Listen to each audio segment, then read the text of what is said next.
So you guys, umakyat tayo ng Aranita. Bababa tayo ng akyat tayo ng Sky, bababa tayo ng Quezon Ave kasi mag-U-turn tayo. Kasi papunta tayo ng PGH, so mag-Quirino tayo. Quirino Avenue tayo dadaan. Bababa tayo ng Quirino Avenue. So titingnan natin mga guys kung papakita ko lang sa inyo tong pinakamagandang hapon kahit medyo matraffic na, medyo maulan. Ayan, Raptor galing ng Raptor ganda ng Raptor sa kulay pa lang.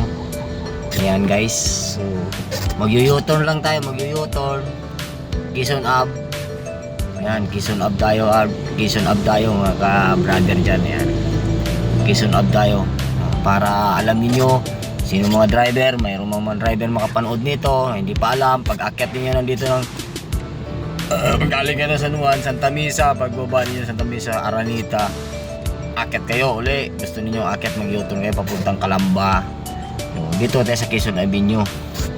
Ayan G Aranita exit. Ayan, Quezon Ave, pagkanan mo exit yan. So yung mga guys, tignan na tayo mga guys Ayan kitang kita yan guys, malinaw pa yan guys, malinaw, ang ganda So yung guys, hindi lang natin pinapakita yung mga nagta-traffic. Ayan guys, so medyo matraffic dito guys, nalo maya dito guys. Nako, hanggang doon na Santa Misa tong traffic dito. Traffic dito kahit sa Skyway pagbaba dito sa dito. Kaya ayan guys, tingnan nyo guys. So titingnan natin kung ilang minuto, anong oras na ba. Nandito ako, aakyat ako dito 3:36. So ilang minuto ako makarating doon sa PGH. Orasan ko talaga yan para alam ko kung anong oras. Ayan alas 3:06, diba? Orasan ko yan guys. Traffic guys pagbaba dyan dito sa sa toll gate sa yan. Kaya kailangan dito lagi kang may RFID kasi wala nang cash ngayon, puro na RFID ngayon. Kawawa naman yung taga-probinsya kasi hindi alam nila paano nila kung walang RFID, diba? Walang cash, diba? Puro na lang RFID, diba? Kawawa naman. Kaya ayan guys, ayan na guys, nandito na tayo. So mag-U-turn lang ako guys para aakyat ako uli. Papunta ako uli ng tawag nito ng Skyway. Aakyat ako, U-turn lang ako.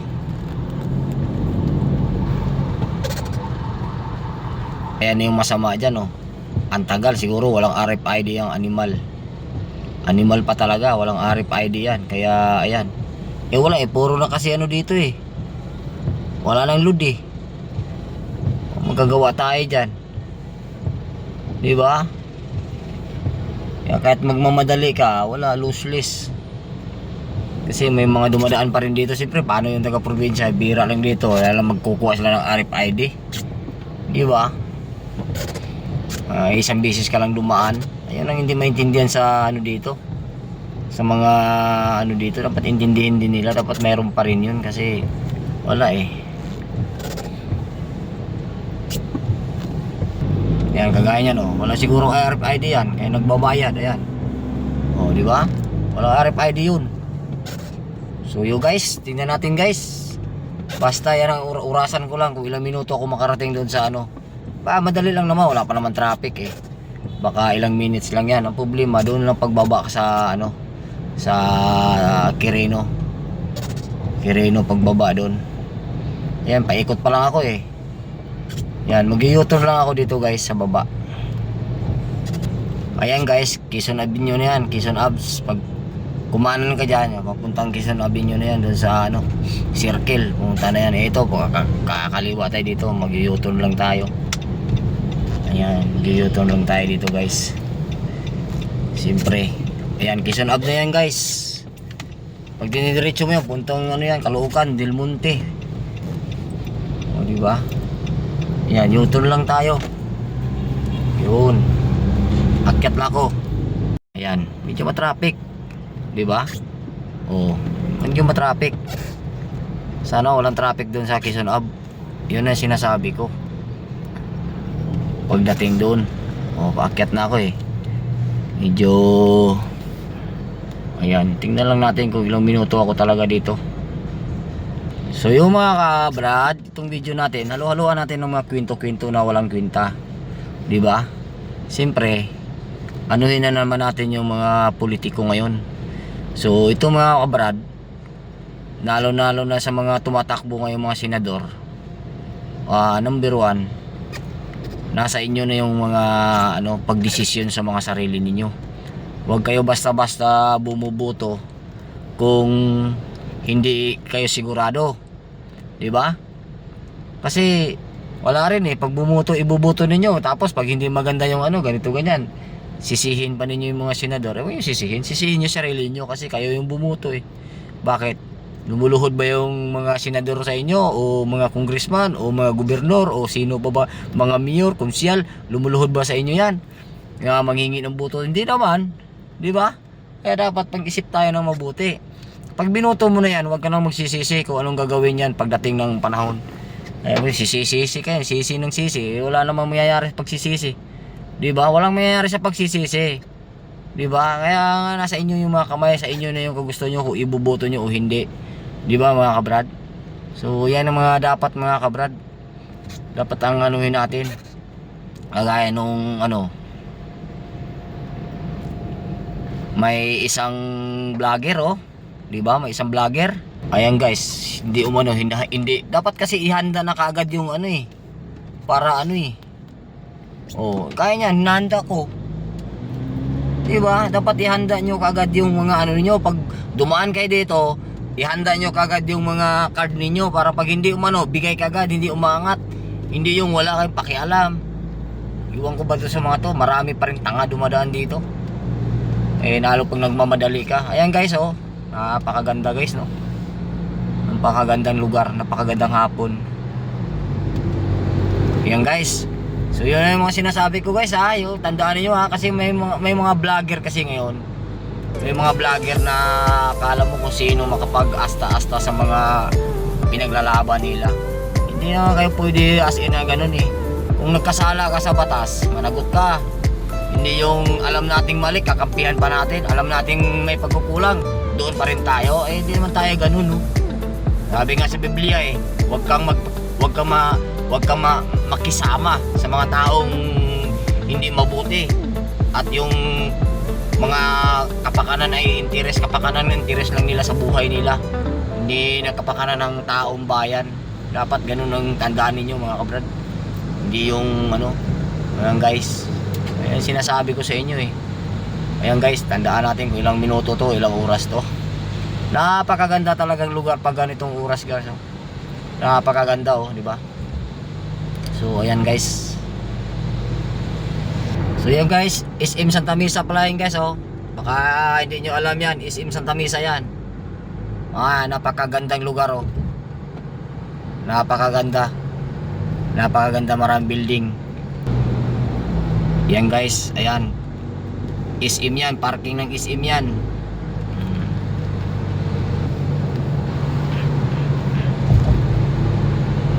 So yung guys, basta tayo na lang mag-decision sarili natin Tsaka huwag niyong sisihin yung sarili niyo kasi bubo kayo, kayo ng pinakabubo sa buong mundo.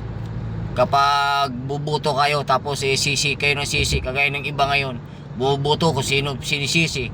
Sisi yung presidente, sisi yung vice presidente, sisi yung mga congressman, sisi yung mga senador. At sisihin niyo yan, bumuto kayo, sisi kayo. Katangahan niyo yan. Sabi siguro ng senador, bakit? Pinilit ko ba kayo? Di ba? Ganun lang kasimple. Pinilit ko ba kayo? Lumuhod ba ako sa inyo?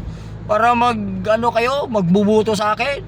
Sabi siguro ng presidente, bakit? Pinilit ko ba sa iyo? Tumataas lang naman yung kamay ko. Di ba? Di ba? Kumakanta lang naman si di ba? Ganun lang yun, kasimple. Huwag kayong magsisi sa nyo, sa mga binuboto nyo, sisihin nyo sarili niyo. Di ba? Hindi yung sisihin niyo kung sino-sino mga politiko. Sisihin nyo sarili niyo. Daldal kayo ng daldal, wala naman kayong magtrabaho na lang kaya kayo. Hayaan mo sila, total sila lang naman aani dyan eh. Kung anong pinagagawa nila, mga politiko, kung anong mga pinagagawa nila, mananagot sila sa Diyos. Dahil hindi magandang ginagawa nila sa taong bayan. Dapat maglingkod sila, hindi naman lahat. Marami talagang mga politikong mababait din talaga. Diba? Maraming politikong mga mababait, kala mo ba? Marami ding politikong inisip nila pira lang pira. Akala siguro nila makaligtas yung pira nila. Plus. Wala, kahit tapakan pa kayo ng pira dyan. Pag araw na, diba? Oras na kunin na dahil buhay natin, wala na. Sigurado yan, kaya tandaan ninyo yan mga politiko. Yan ang isipin nyo ngayon. Yung isipin ninyo, ganun dapat. Hirap, diba? Hindi nyo, tandaan ninyo yan, yan ang isipin ninyo mga politiko. Kaya kung maglingkod kayo ng bayan, maglingkod kayo sa bayan ng mga matino, ayan, may gantimpala kayo dyan. Kung hindi kayo, mangurakot lang kayo, walang mangyayari sa buhay ninyo. Kahit buong mundo pa kayo mayari. Kahit lang sinatrak pa yung pira ninyo, wala ka rin. Tandaan nyo, wala kayong madadala dyan. Pag-aagawan pa yan, maniwala kayo pag nawala na kayo. Kaya yan ang dapat tandaan natin mga kabrad. Huwag tayo magsisi ng kaya ano natin sila. Kanya-kaya tayo magtrabaho na lang tayo maayos. Diba? Ayan na guys, nandito na tayo sa may anong lugar na ba to? Sakop na to ng Santa Ana. Tama, Santa Ana, malapit na tayo sa Pandakan. Kasi malapit na yung tugit ng ang bilis, no? Ang bilis, silang medyo bumagal naman yung mga ayan guys.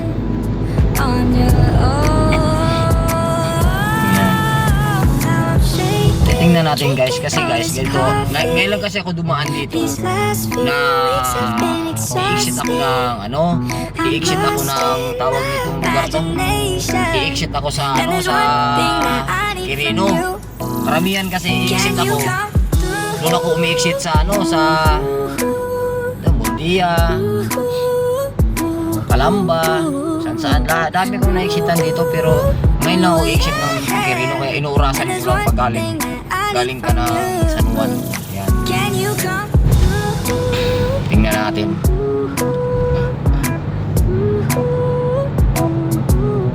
Ayan, i-exit tayo ng Quirino. Ayun, Quirino Avenue, dire-diretso. Ayan, Quirino Avenue, dire-diretso lang pala. Bababa. Ayun, dito, nagtahan. Dito tayo sa Quirino. Ayun, Quirino. Yan guys, alam ko na guys. Galing ng 135. Ayan, exit ng Quirino. O, di ba? Ang galing.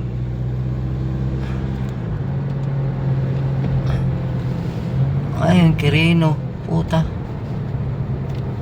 Ay, oo nga, dito, Quirino. Ang ganun pa rin. Ito na nga, exit ng Quirino.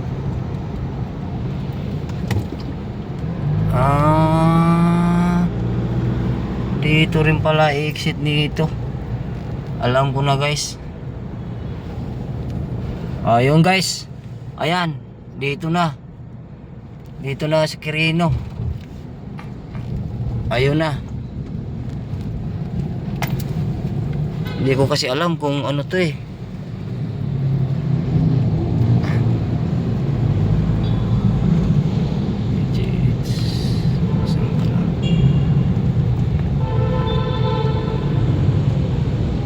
Nandito na ako sa Quirino pero matraffic din dito. Yun yung problema rin dito, matraffic rin. Ayan, nandito na sa Quirino. Ang gusto ko sana mangyari, may exit sana doon sa mismo sa talaga. Doon malapit sa sa Quirino Avenue na talaga. Wala, ang exit, may i-exit pala doon, yung galing lang ng yun, galing lang ng exit doon. Ay, pero okay na rin kahit papaano. Malapit-lapit lang naman din to. Exit ka pala. Yun. Ayan guys. Kasi walang exit dito guys, yung galing papuntang ano. Dapat ang exit dito ano guys, yung yan, pag yung exit kasi yan dyan, galing yan doon sa ano, sa tawag nito, galing sa south, galing sa ano, yung exit yan oh. Kala ko kasi galing dito yan bababa, hindi eh. Pero ikaman, okay lang din kahit pa paano guys, ayan. So kanan na lang tayo dito guys, di na tayo dadaan dun sa ano, kanan tayo dito sa ano, ayan na, papunta ng PGH, yung kanto dyan, kanan tayo dyan.